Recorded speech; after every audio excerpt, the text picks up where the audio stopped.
Pedri, De Jong, dan Lamine Yamal menyelamatkan muka sepak bola menyerang. Assalamualaikum warahmatullahi wabarakatuh. Laga leg pertama semifinal Liga Champions yang mempertemukan antara Barcelona dengan Inter Milan menghasilkan pertandingan yang sungguh-sungguh sangat menarik bagi fan, penonton, penikmat, bahkan orang-orang yang ingin menggali lebih dalam tentang sepak bola. Ini dikarenakan pertandingan ini mempertemukan dua tim yang punya ideologi sepak bola yang sangat bertolak belakang. Barcelona dengan sepak bola menyerangnya, Inter Milan dengan sepak bola bertahan mereka. Tentu saja ini akan menghasilkan sebuah pertandingan yang membuat kita yang mencintai sepak bola dapat menarik berbagai ilmu dan membuka wawasan kita tentang skema-skema sepak bola. Barcelona memainkan skema 4-3-3, sebuah skema yang paling mutakhir dalam sepak bola menyerang masa sekarang. Inter datang dengan 3-5-2, sebuah skema retro yang dahulunya sangat populer. Bahkan hampir seluruh klub sepak bola masa itu, tahun 90-an atau di awal-awal 2000-an, memakai skema 3-5-2. Dan saya akan mencoba menceritakan pertandingan yang sangat baik ini dari kacamata saya, orang yang berada dalam strata paling rendah di piramida sepak bola dunia.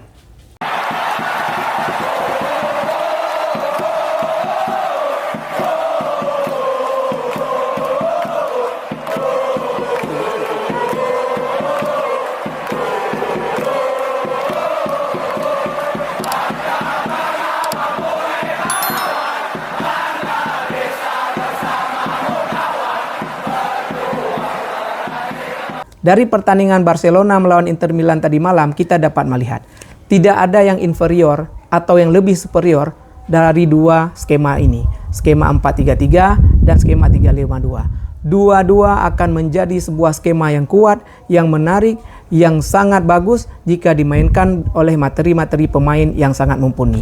Barcelona tentu kita tahu sekarang memiliki lini serang salah satu yang terbaik di Eropa, bahkan di dunia. Inter Milan semua orang bisa menilai. Mereka punya materi pemain-pemain yang punya skill individu dan bisa bertahan secara mandiri.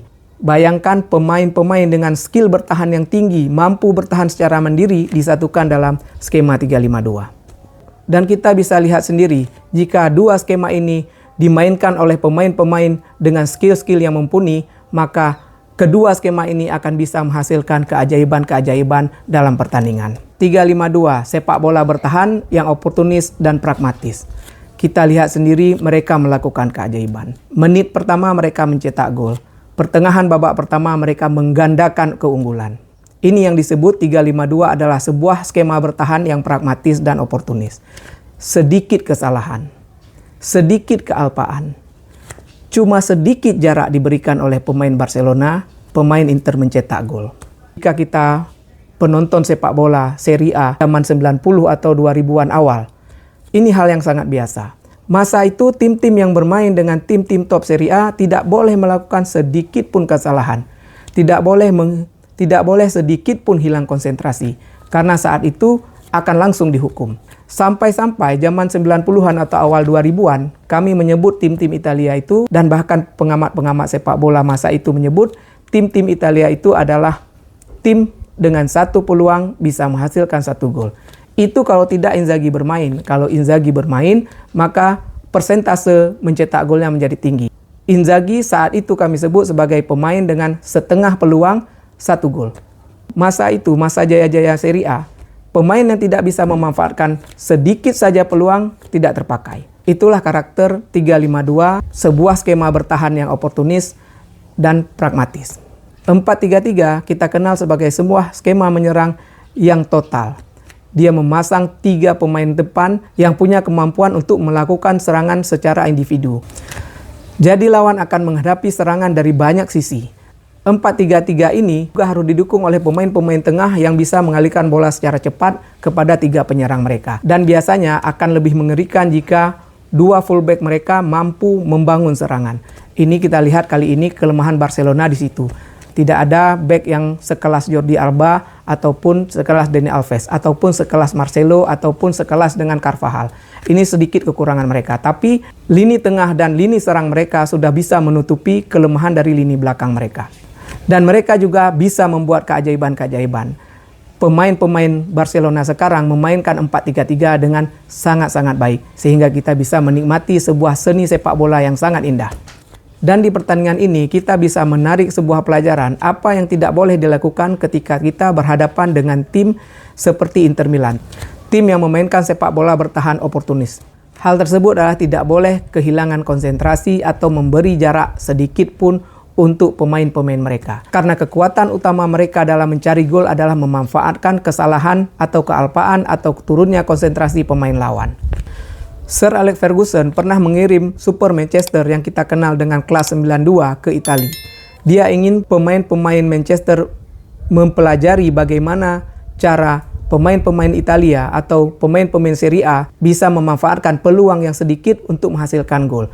Kenapa penyerang-penyerang Italia bisa sangat efektif memanfaatkan peluang? Tim itu pulang dan mereka mewawancarai Ryan Giggs. Ryan Giggs katakan, di sana, di Serie A, di klub-klub Serie A yang mereka kunjungi, setelah sesi latihan berakhir, pemain-pemain Italia itu mengambil bola dan melakukan tendangan ke dalam gawang dengan berbagai cara dan berbagai posisi untuk mengasah ketajaman mereka, untuk mengasah naluri membunuh mereka.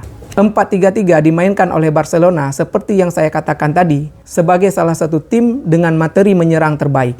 Kita bisa lihat ketika Inter Milan membangun sistem pertahanan yang sangat rapi, sangat susah ditembus. Tim ini melakukan hal-hal gila yang kita harapkan dari sebuah tim menyerang. Lamine Yamal, Ferran Torres, Raphinha terus-menerus menekan tim Inter Milan. Terkhusus Lamine Yamal, dia terus-menerus dengan intent mencoba menusuk dengan skill individunya untuk bisa menggoyang atau membongkar pertahanan Inter Milan. Dan kita lihat dia melakukan keajaiban. Seperti bagaimana pemain Inter Milan melakukan keajaiban dengan memanfaatkan sedikit saja peluang dan jarak yang diberikan oleh pemain Barcelona menjadi gol. Lamine Yamal melakukan keajaiban dengan skill individunya dan dia mencetak gol. Menyemangati tim dan dia bisa terus-menerus meneror lini pertahanan Inter Milan. Ini yang diharapkan dari sebuah tim dengan skema 4-3-3. Tapi di luar semua itu, walaupun lampu sorot terus-menerus menyinari 3 penyerang Barcelona, sesungguhnya menurut pendapat saya dan apa yang bisa kita lihat dari pertandingan Barcelona melawan Inter Milan, tokoh kunci dari bagaimana Barcelona bisa mempertahankan harga dirinya dengan membalas 3 gol Inter adalah lini tengah yang digawangi oleh Pedri dan De Jong. De Jong sudah saya katakan berkembang menjadi seorang pemimpin yang sangat tangguh di lini tengah, sangat tenang, dan bisa mengalirkan bola dengan cepat. Pedri, seperti saya katakan di awal kemunculan dia, di Facebook saya menulis bahwa kalau Pedri tampil baik, dan jika dia tampil konsisten, dan selalu berada di tim yang sangat kompetitif seperti Barcelona saat ini, maka beberapa tahun ke depan dia akan menjadi salah satu gelandang terbaik di dunia. Mereka lah yang membuat pemain-pemain Barcelona bisa menyerang dengan konsisten, bisa menampilkan sepak bola menyerang dengan sangat baik. Pedri dan De Jong. Tidak banyak yang bisa kita komentari untuk pertandingan Barcelona melawan Inter Milan ini, karena pertandingan sudah berjalan dengan baik dan dengan rencana yang sangat baik. Jadi penggemar, penonton, dan penikmat sepak bola seperti kita hanya perlu duduk dan menikmati pertandingan yang telah disajikan oleh 2 tim yang sangat bagus ini. Kesimpulan saya dari hasil pertandingan ini, Inter bisa menampilkan karakternya. Inter bisa menunjukkan bagaimana seharusnya skema 3-5-2 itu dimainkan. Dan mereka sangat bagus menjalankannya dan sangat teratur, sangat rapi, dan sangat tangguh. Barcelona yang mewakili sepak bola menyerang juga tampil sangat baik. Di belakang materi pemain yang sangat bagus di kedua tim, pelatih mereka juga sangat cerdas. Di Barcelona, bagaimana ketika saat Lamine Yamal sudah mulai mentok, Inter sudah bisa kira-kira membaca pergerakan Lamine Yamal, mereka melakukan opsi-opsi lain. Opsi ini hanya bisa dilihat oleh pelatih-pelatih yang cerdas. Serangan akan terhambat jika sistem pertahanan lawan sangat baik dan menjaga kedalaman dengan sangat tangguh. Lamine Yamal juga sudah terbaca, mereka melakukan langkah lain yaitu melakukan tendangan spekulasi. 2 gol yang sangat baik. Ini artinya pemain-pemain mereka cerdas dan pelatih-pelatih mereka juga visioner. Kesimpulan saya untuk pertandingan ini, tim sepak bola harus memainkan skema permainan yang bisa didukung oleh materi pemain yang ada. Inter melakukan 3-5-2. Tidak ragu untuk bermain bertahan. Itu karena mereka punya materi pemain bertahan yang sangat baik. Barcelona bermain menyerang. Itu juga karena materi pemain menyerang mereka sangat-sangat canggih. Dan dalam pertandingan ini, skema 3-5-2 berjalan dengan baik. Untuk skema 4-3-3, beruntung mereka memiliki Pedri dan De Jong yang punya mentalitas pertandingan sangat baik dan punya Lamine Yamal yang sangat intens dan sangat fokus kepada tujuannya untuk merusak pertahanan Inter Milan. Pedri, De Jong, dan Lamine Yamal menyelamatkan muka sepak bola menyerang.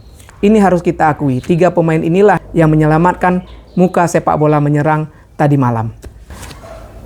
Jika Pedri dan De Jong tidak punya mentalitas pertandingan yang sangat baik, yang sangat bagus, maka Barcelona akan mengalami permasalahan seperti Arsenal. Arsenal menderita gol cepat, lini tengah mereka tidak bisa menjaga ritme permainan.